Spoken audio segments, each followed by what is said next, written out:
नमस्कार किसान भाइयों, स्वागत है आपका आपके अपने मनपसंद यूट्यूब चैनल इंडियन एग्रीकल्चर में। किसान भाइयों, यदि आपके धान की फसल इस समय 20, 25 या 30 दिन के आसपास की हो चुकी है, परंतु आपके धान की फसल में ग्रोथ काफी कम है, कल्ले काफी कम है, फुटाव नहीं हो रहा है और फसल के अंदर पीलापन बहुत ज्यादा है और साथ साथ आपकी फसल में जो तना छेदक है, पत्ता लपेटा है, ये सुंडी आ चुकी है और आपने उसके अंदर बहुत सारी दवाइयों का प्रयोग किया है, बहुत सारे फर्टिलाइजर लगा चुके हैं, उसके बाद भी आपकी जो धान की फसल है वो अच्छे से फुटाव नहीं कर रही है, ग्रोथ नहीं कर रही है, कल्ले नहीं निकाल रही है। तो किसान भाइयों, आज की इस वीडियो में मैं आपको एक ऐसा फार्मूला बताऊंगा, ऐसी खादें बताऊंगा जिन्हें डालने के बाद में आपकी धान की फसल में फुटाव भी अधिक होगा, कल्ले भी अधिक निकलेंगे और जो आपकी धान की फसल है उसके अंदर पीलापन भी हट जाएगा और आपकी जो धान की फसल है बहुत ही जबरदस्त होकर चलेगी, मस्त होकर चलेगी, फसल एकदम काली होकर चलेगी किसान भाइयों। तो किसान भाई, सबसे पहले हम बात कर लेते हैं धान की फसल में ग्रोथ को कैसे बढ़ाएं, कल्लों को कैसे बढ़ाएं, फुटाव को कैसे बढ़ाएं।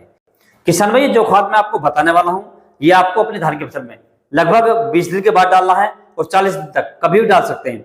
यदि आपकी धान की फसल में ब्याज कम है, ग्रोथ कम है और आपकी धान की फसल लगभग 40 दिन के आसपास की हो चुकी है तो भी आप इसे डाल सकते हैं किसान भाइयों।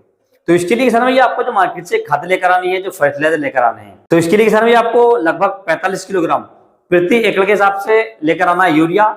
इसके साथ में आपको दूसरा जो प्रोडक्ट लेना है, ये लेना आपको ह्यूमिक एसिड। ह्यूमिक एसिड आपको सूखा वाला लेना है जो ब्लैक कलर का आता है। इसकी यदि मात्रा की बात करें तो आपको 1 किलोग्राम प्रति एकड़ लेना है किसान भाइयों। और तीसरा किसान भाई, इसके अंदर आपको ऐड करना है फर्टेरा। फर्टेरे के अंदर यदि हम टेक्निकल की बात करें तो क्लोरेंटा नीलीप्रोल 0.4% जीआर में आता है किसान भाइयों। इसकी यदि हम मात्रा की बात करें तो आपको लगभग 4 किलोग्राम प्रति एकड़ ऐड करना है किसान भाइयों। ये तीनों आइटम आपको लेने हैं और अच्छे से मिक्स करने हैं और मिलाने के बाद किसान भाइयों आपको अपनी धान की फसल में दोपहर के बाद यानी शाम के समय में फेंक देने हैं, बखेर देने हैं और बखेरने के बाद किसान भाइयों आपको उसकी हल्की सिंचाई कर देनी है। सिंचाई ज्यादा नहीं करनी है, हल्की सिंचाई करनी है। यदि आप ज्यादा सिंचाई करेंगे तो आपके जो खाद फर्टिलाइजर है उसका आपको पूरा फायदा नहीं मिलेगा किसान भाइयों।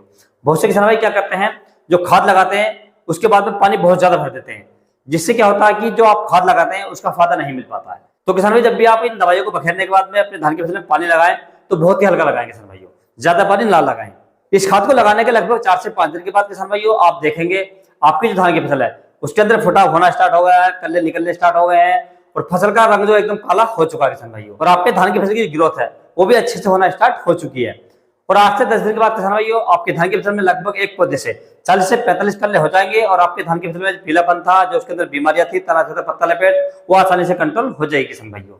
तो इस प्रकार से किसान भाइयों आपके धान की फसल में ग्रोथ कम है, कल्ले कम है, फुटाव कम है, तो इस खाद का प्रयोग कर सकते हैं और अपने धान की फसल में फुटाव को बढ़ा सकते हैं, कल्लों को बढ़ा सकते हैं।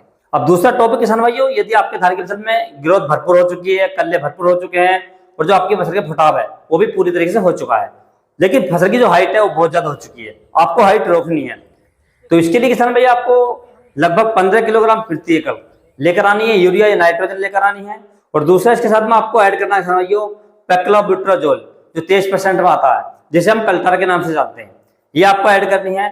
इसकी यदि मात्रा की बात करें, डोज की बात करें तो आपको लगभग 100 ml प्रति एकड़ के हिसाब से ऐड करनी है किसान भाइयों।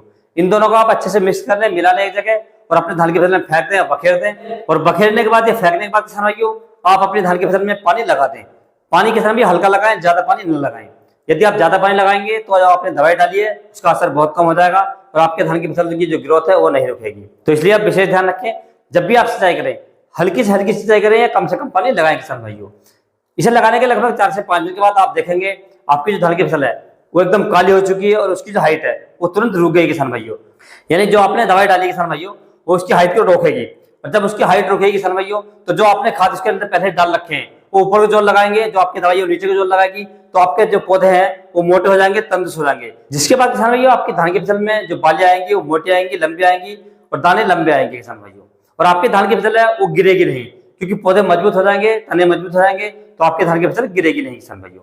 तो इस प्रकार से किसान भाइयों यदि आपकी धान की फसल की हाइट ज्यादा हो चुकी है तो आप उसे रोक सकते हैं। तो दोनों ही कंडीशन किसान भाइयों मैंने आपको बता दी है। यदि आपकी धान की फसल में ग्रोथ कम है, फुटाव कम है, कल्ले कम है और आपके धान की फसल में पीलापन है तो आप पहली वाली दवाई लगा सकते हैं।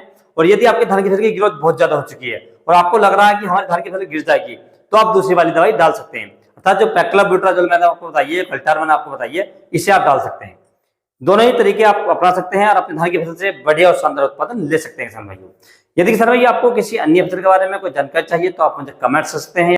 यदि किसान भाई मेरे द्वारा दी गई जानकारी आपको अच्छी लगी हो, वीडियो पसंद आया हो तो वीडियो को लाइक करें, शेयर करें और चैनल को जरूर सब्सक्राइब करें। Thanks for watching my video.